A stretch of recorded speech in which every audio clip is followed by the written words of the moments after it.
ایک مرتبہ حضرت جبرائیل علیہ السلام حضور اقدس صلی اللہ تعالی علیہ وآلہ وصحبہ وسلم کے حجرہ مبارک میں تشریف لائے اور رو رہے تھے۔ جب حضرت جبرائیل علیہ السلام واپس چلے گئے تو آپ صلی اللہ تعالی علیہ وآلہ وسلم نے فرمایا، اے میری امت، صرف یہ عمل تمہیں جہنم کی خلاصی دلا سکتا ہے، قبر کی سختی سے دور رکھ سکتا ہے، پل صراط کی منزل سے آسانی سے گزار سکتا ہے، جہنم کی دہکتی آگ سے بچا سکتا ہے۔ یہ عمل اللہ تعالی کے ہاں بہت مقبول و محبوب ہے۔ یہ عمل ساتوں آسمان پر اللہ تعالی تک پہنچ جاتا ہے۔ بسم اللہ الرحمن الرحیم۔ السلام علیکم ورحمۃ اللہ۔ محترم ناظرین، سرکار دو عالم صلی اللہ تعالی علیہ وسلم کا فرمان عالی شان ہے کہ گزشتہ زمانے میں 3 آدمی سفر میں تھے کہ رات گزارنے کے لیے انہیں ایک غار کا سہارا لینا پڑا۔ جو ہی وہ غار میں داخل ہوئے تو پہاڑ کے اوپر سے ایک چٹان ٹوٹ کر غار کے منہ پر آن گرا، جس سے غار کا منہ بند ہو گیا۔ تینوں شخص نے زور آزمائی کی تاکہ چٹان سرک سکے اور ہم باہر نکل سکیں، لیکن ایسا نہ ہو سکا۔ انہوں نے سوچا کہ اس چٹان سے چھٹکارا پانے کا ایک ہی طریقہ ہے کہ ہم اپنے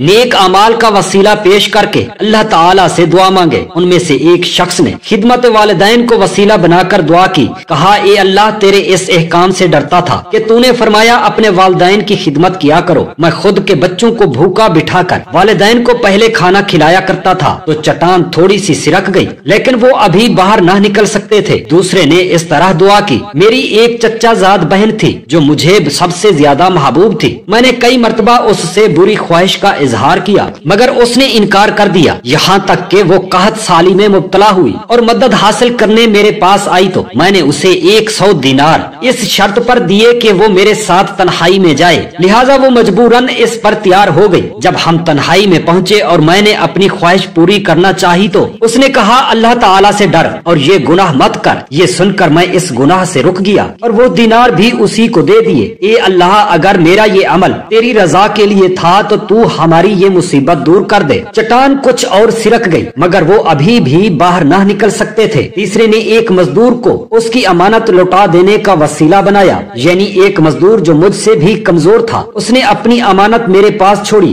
اور میں نے اس کو تیرے ڈر سے اس مزدور کو لوٹا دیا اور عرض کی، اے اللہ تعالیٰ، اگر میرا یہ عمل محض تیری رضا جوئی کے لیے تھا تو ہمیں اس پریشانی سے نجات دلا دے۔ چنانچہ چٹان مکمل طور پر ہٹ گئی اور وہ نکل کر چل پڑے۔ ایک حبشی نے سرکار مدینہ صلی اللہ تعالی علیہ وسلم کی بارگاہ میں عرض کی، یا رسول اللہ صلی اللہ علیہ وسلم، میرے گناہ بے شمار ہیں، کیا میری توبہ بارگاہ الہی میں قبول ہو سکتی ہے؟ آپ صلی اللہ علیہ وسلم نے ارشاد فرمایا، کیوں نہیں؟ اس نے عرض کی، کیا وہ مجھے گناہ کرتے ہوئے دیکھتا بھی رہا؟ ارشاد فرمایا، ہاں، وہ سب کچھ دیکھتا رہا ہے۔ یہ سن کر حبشی نے ایک چیخ ماری اور زمین پر گرتے ہی جاں بحق ہو گیا۔ امیر المومنین حضرت سیدنا عثمان غنی رضی اللہ تعالی عنہ جب کسی کی قبر پر تشریف لے جاتے تو اس قدر روتے کہ آپ کی داڑھی مبارک آنسو سے تر ہو جاتی۔ آپ کی خدمت میں عرض کی گئی، جنت اور دوزخ کے تذکرے پر آپ اتنا نہیں روتے جتنا کہ قبر پر روتے ہیں۔ تو ارشاد فرمایا، میں نے نبی کریم صلی اللہ علیہ وسلم سے سنا ہے کہ قبر آخرت کی سب سے پہلی منزل ہے، اگر صاحب قبر نے اس سے نجات پا لی تو بعد میں قیامت کا معاملہ آسان ہے، اور اگر اس سے نجات نہ پائی تو بعد کا معاملہ زیادہ سخت ہے۔ پھر فرمایا، قبر کا منظر سب منظر سے زیادہ ہولناک ہے۔ قبریں جو اوپر سے بظاہر ایک جیسی دکھائی دیتی ہیں، ضروری نہیں کہ ان کی اندرونی حالت بھی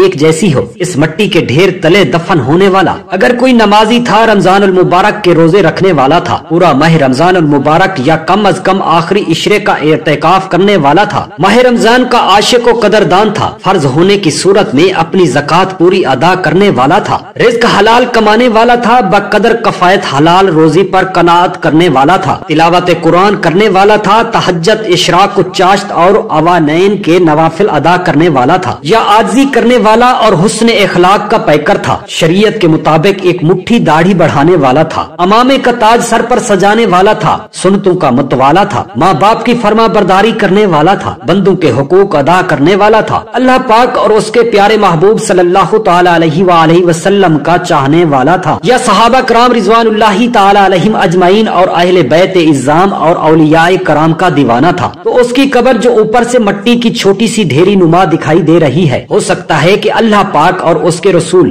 صلی اللہ تعالی علیہ وآلہ وسلم کے فضل و کرم سے اس کا اندرونی حصہ تا حد نگاہ وسیع ہو چکا ہو، قبر میں جنت کی کھڑکی کھلی ہوئی ہو اور اس مٹی کے زہری ڈھیر تلے جنت کا حسین باغ موجود ہو، دوسری طرف اسی مٹی کے ڈھیر تلے दफन होने वाला अगर माज अल्लाह अल्लाह की पनाह बे नमाजी था, रमजान उल मुबारक के रोजे जानबूझकर बर्बाद करने वाला था। रमजान उल मुबारक की रातों में गलियों के अंदर खेलों के जरिए मुसलमानों की इबादतों या नींद में खलल डालकर तकलीफ पहुँचाने और दिलो आजारी का सबब बनने वाला था। फर्ज होने के बावजूद ज़कात की अदायगी में मखल करने वाला था। हराम रोजी कमाने वाला था या रिश्वत का लेन देन करने वाला था। लोगों के कर्जे दबाने वाला था। शराब पीने वाला था। जुआ खेलने वाला था। शराब और जुए के अड्डे चलाने वाला था। मुसलमानों की बिला इजाजत शरई दिल आजारियां करने वाला था। मुसलमानों को डरा धमका कर भत्ता वसूल करने वाला था। तावान की खातिर मुसलमानों को अगवा करने वाला था या चोरी करने वाला था। डाका डालने वाला था। अमानत में खियानत करने वाला था या जमीनों पर नाजायज कब्जे करने वाला था या बेबस किसानों का खून चूसने वाला था या इक्तदार के नशे में बदमस्त होकर जुल्म सितम की आंधियां चलाने वाला था या फिल्में ड्रामे देखने या दिखाने वाला था। गाने बाजे सुनाने या सुनने वाला था। गाली गलूच झूठ गीबत चुगली तोहमत बदगुमानी और तकब्बुर का आदी था या माँ बाप का नाफरमान था। तो हो सकता है कि मिट्टी के इस पुरसकून नजर आने वाले ढेर तले बेकरारी का आलम हो, जहन्नम की खिड़की खुली हुई हो,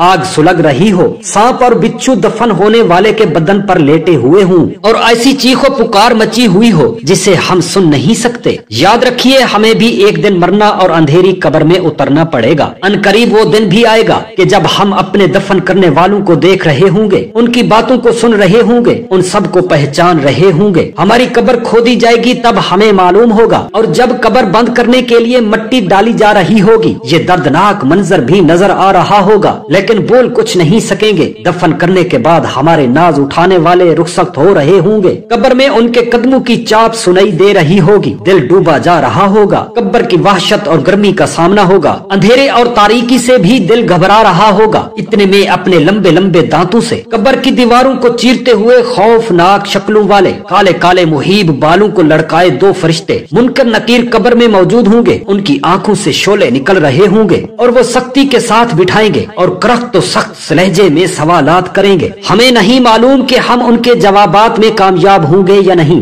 एक मर्तबा हजरत सैयदना जिब्राइल अलैहिस्सलाम को देखा कि वो रो रहे हैं, तो आप सल्लल्लाहु अलैहि वसल्लम ने दरियाफ्त फरमाया, ए जिब्राइल अलैहिस्सलाम, अब तुम क्यों रोते हो, हालांकि तुम बुलंद तरीन मकाम पर फाइज हो। उन्होंने अर्ज की, मैं क्यों न रोऊं कि मैं रोने का ज्यादा हकदार हूँ कि कहीं मैं अल्लाह ताला के इल्म में अपने मौजूदा हाल के अलावा किसी दूसरे हाल में न हूँ, और मैं नहीं जानता कि कहीं इब्लीस की तरह मुझ पर इब्तिला न आ जाए कि वो भी फरिश्तों में रहता था, और मैं नहीं जानता कि मुझ पर कहीं बारूद व मारूद की तरह आजमाइश न आ जाए। ये सुनकर रसूल अकरम सल्लल्लाहु अलैहि वसल्लम भी रोने लगे। ये दोनों रोते रहे यहाँ तक के निदा दी गई, ए जिब्राइल अलैहिस्सलाम और ए मोहम्मद सल्लल्लाहु ताला अलैहि वसल्लम, अल्लाह ताला ने तुम दोनों को नाफरमानी से महफूज फरमा दिया है। फिर हजरत जिब्राइल अलैहिस्सलाम चले गए और रसूल खुदा सल्लल्लाहु ताला अलैहि वसल्लम बाहर तशरीफ ले आए और फरमाया, ए मेरी उम्मत, अल्लाह के खौफ से रोया करो। रातों को उठकर अल्लाह के खौफ से रोना तुम्हें जहन्नम से खलासी दिलाएगा। तुम्हारे दिल नरम होंगे और यही तुम्हारे आंसू तुम्हें जहन्नम की आग से बचा सकते हैं। ए मेरी उम्मत, अल्लाह के खौफ से इतना रोया करो, इतना रोया करो,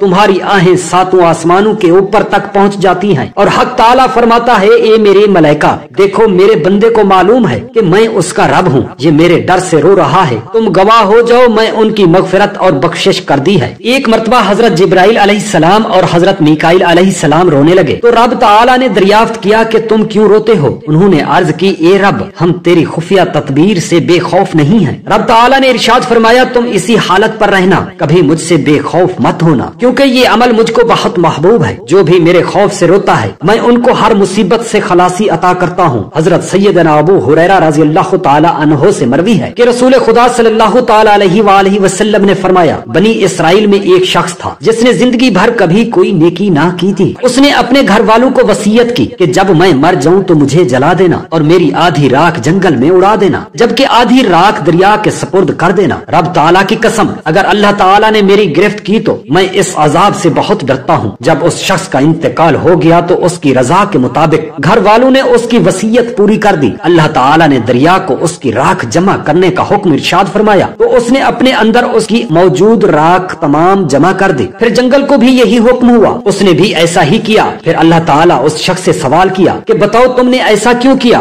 उसने अर्ज की, ए मेरे रब, तू जानता है कि मैंने ये सब कुछ फकत तेरे खौफ की वजह से किया था। ये सुनकर अल्लाह रब्बुल आलमीन ने उसकी बख्शिश फरमा दी। हजरत सैयदना याहया बिन अब्दुल मुल्क पर खौफ खुदाबंदी का बड़ा गलबा था। आप दिन रात रोते रहते, यहाँ तक कि आपकी आंखों में हमेशा आशोब चश्म जैसी सुर्खी रहती थी। ये देखकर बाज लोगों ने अर्ज की, हुजूर आपकी आंखों का इलाज यही है कि आप रोना छोड़ दें। तो आपने फरमाया, अगर ये आंखें अल्लाह के खौफ से रोना छोड़ दें तो फिर उनमें कौन सी भलाई बाकी रह जाएगी। हजरत सैयदना अब्दुल्ला बिन मसूद रज़ियल्लाहु ताला अन्हु के खास शागिर्द हैं। आप पर खौफ खुदा का बड़ा गलबा था। जब हरम काबा में जाते तो कहते, मैं किस तरह काबा का तवाफ करूं? हाय मुझे बड़ी शर्म आती है कि जो कदम गुनाह की तरफ चल चुके हूं, मैं उन गुनहगार कदमों को खुदा के मुकद्दस घर के पास किस तरह रखूं? ये कहकर आप ज़ारो कतार रोने लगते। आपके सामने कोई अल्लाह ताला के कहर जलाल का तज़किरा कर देता तो आप मुर्गे बसमल की तरह जमीन पर तड़पने लगते। एक मर्तबा आपके सामने किसी ने कह दिया कि फला आदमी बड़ा मुत्तकी है, तो आपने फरमाया, खामोश रहो, तुमने किसी मुत्तकी को कभी देखा भी है? अरे नादान, मुत्तकी कहलाने का हकदार वो शख्स है कि अगर उसके सामने जहन्नम का जिक्र कर दिया जाए तो खौफ इलाही के सबब उसकी रूह परवाज कर जाए। हजरत सैयदना मालिक बिन दीनार एक मर्तबा कब्रिस्तान के पास से गुजर रहे थे कि आपने देखा कि लोग एक मुर्दे को दफन कर रहे हैं। ये देखकर आप भी उनके करीब जाकर खड़े हो गए और कब्र के अंदर झांक कर देखने लगे। अचानक आपने रोना शुरू कर दिया और इतना रोए कि गिश खाकर जमीन पर गिर पड़े। लोग मुर्दे को दफन करने के बाद आपको चारपाई पर डालकर घर ले आए। कुछ देर बाद हालत संभली और आप होश में आए तो लोगों से फरमाया, अगर मुझे खिदशा न होता कि लोग मुझे पागल समझेंगे और गली के बच्चे मेरे पीछे शोर मचाएंगे तो मैं फटे पुराने कपड़े पहनता, सर में खाक डालता और बस्ती बस्ती घूमकर लोगों से कहता, ए लोगों,